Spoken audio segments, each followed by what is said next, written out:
Fiskers brengen vanmorgen in Haas de 5 eerste stenen die ze opvisken hebben van de boeim van de Noordzee. Greenpeace hield de stenen jeder in zee stwatten om het visken in het gebied zien te gaan.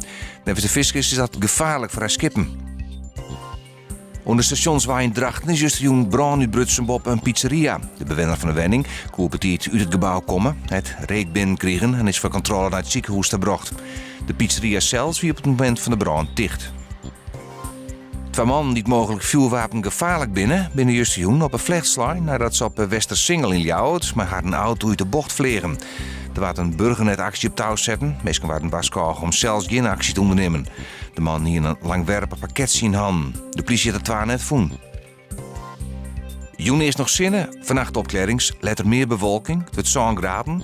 Morgen warm waar. 20 graden. Een protte zinnen en bewolking. Lettermiddags meer bewolking. En vanuit het noorden waai ruim wetter. De zuidwestenwind is vrij krachtig.